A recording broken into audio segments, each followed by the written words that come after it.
दोस्तों नमस्कार। दोस्तों study with Anand Anand YouTube channel में एक बार आपका फिर से स्वागत है। मित्रों, हम लोग प्रीवियस ईयर पेपर कुछ सॉल्व कर रहे हैं। हमने कुछ पेपर सॉल्व किए हैं, उसी श्रृंखला को थोड़ा आज आगे हम बढ़ा रहे हैं।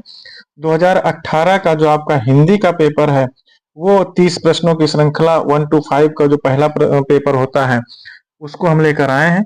और इससे संबंधित जो पर्यावरण का है और मनोविज्ञान का, बाल विकास का, उसको हमने पहले सॉल्व किया है। आप चाहें तो उसको भी हमारे चैनल पर सर्च करके देख सकते हैं। मित्रों, अगर हमारी टीचिंग, हमारा चैनल आपको अच्छा लगे तो चैनल को लाइक जरूर करिएगा, सब्सक्राइब करिएगा, कमेंट करिएगा कि आपका कितने मार्क्स आ रहे हैं, क्योंकि अब आपके ज्यादा से ज्यादा अच्छे मार्क्स आने चाहिए जिससे आपको अच्छे मार्क्स मिल सके। क्योंकि प्रीवियस ईयर आप जितना अच्छा सॉल्व करेंगे, जितने अच्छे मार्क्स ले आएंगे, उतना अच्छा आपका उसमें स्कोर कर जाएंगे। तो मित्रों चलते हैं 91 क्वेश्चन से शुरुआत करते हैं। इसमें पहले कुछ पंक्तियां दी गई हैं, उन पंक्तियों को पढ़ लेते हैं।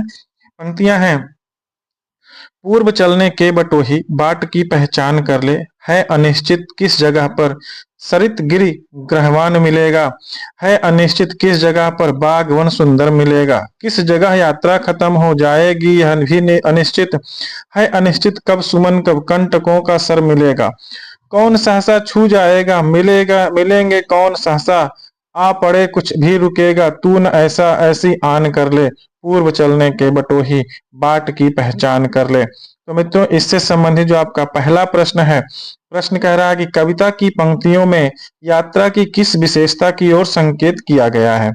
ऑप्शन है कठिनाइयों की ओर, या सुखों की ओर, या अनिश्चितता की ओर, या साहस की ओर। तो आपका 91 का मित्रों जो आपका थर्ड ऑप्शन सही हो जाता है, अनिश्चितता की ओर। अगले क्वेश्चन पर चलते हैं 92 पर। 92 नंबर क्वेश्चन कह रहा है कि कविता में आए सुमन और कंटक किस भाव के प्रतीक हैं। आपको ऑप्शन दिए गए हैं: फूल और कांटे, बाग और वन, सुख और दुख, प्रिय और अप्रिय।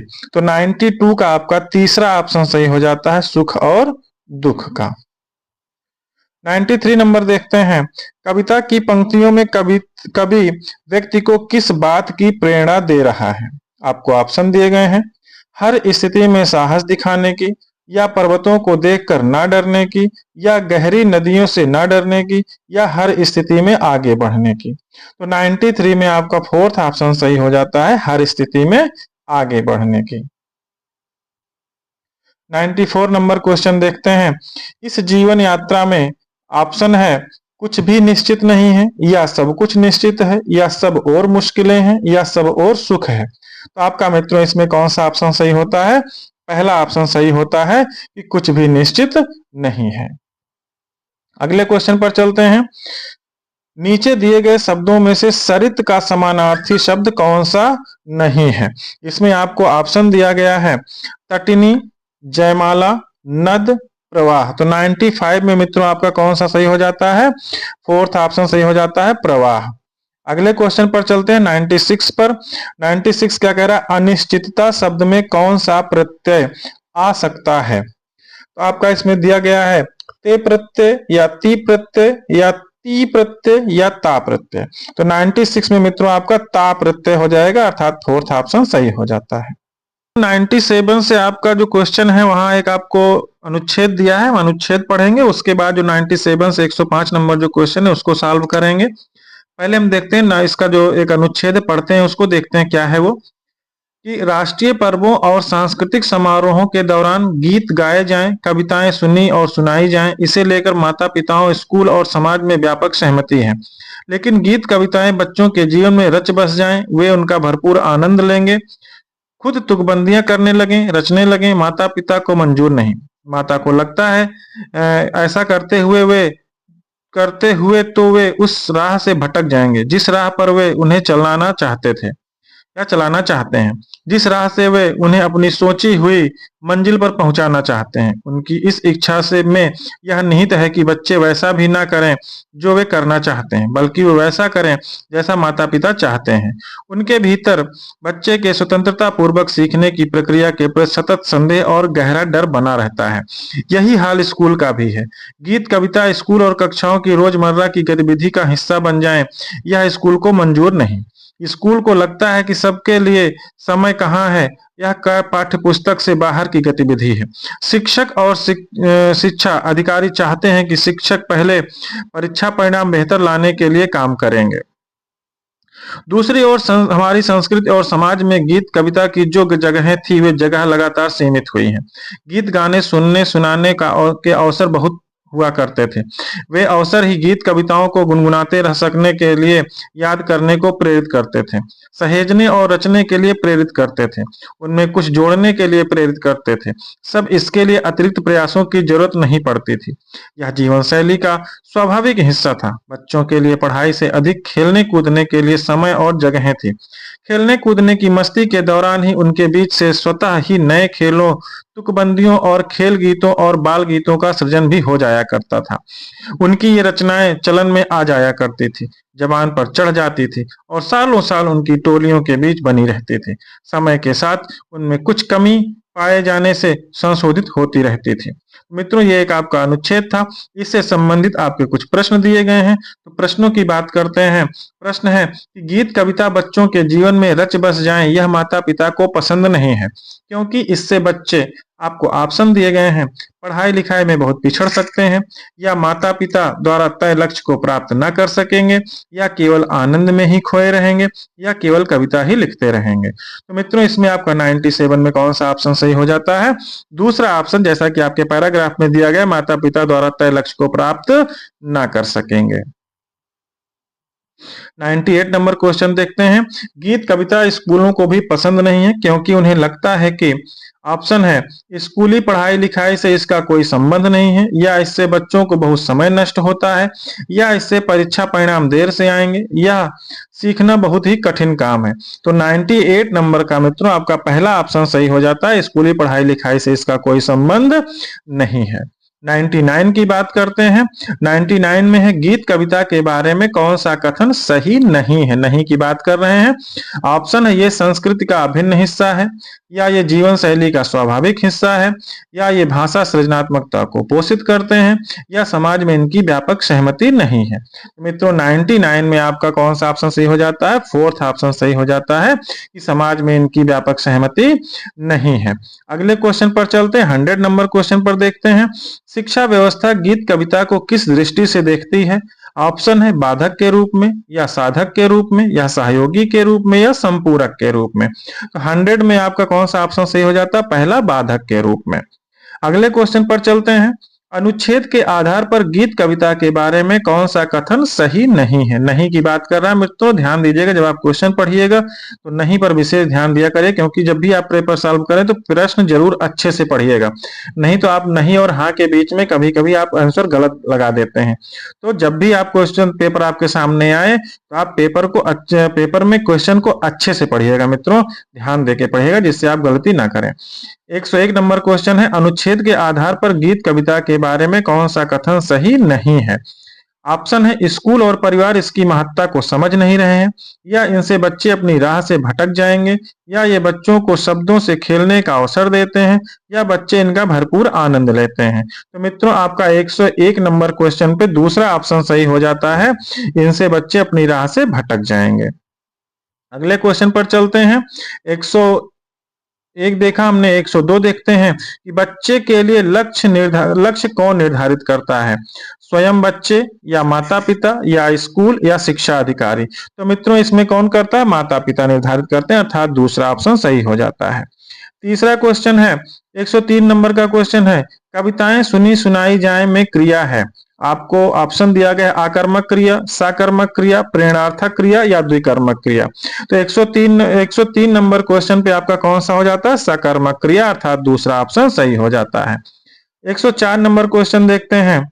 सांस्कृतिक में प्रत्यय है, तिक प्रत्यय है, कृतिक प्रत्यय है, इक प्रत्यय है, या का प्रत्यय है? तो मित्रों, इसमें इक प्रत्यय है, सांस्कृतिक इक अर्थात इक प्रत्यय है।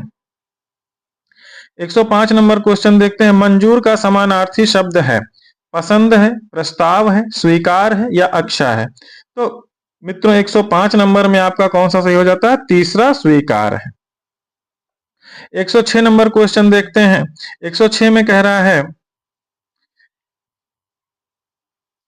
सबसे उपयुक्त उत्तर वाले विकल्प का चुनना है। आपको 106 नंबर में देखना है क्या है कि प्राथमिक स्तर पर हिंदी भाषा सिखाने के लिए सबसे अधिक जरूरी है।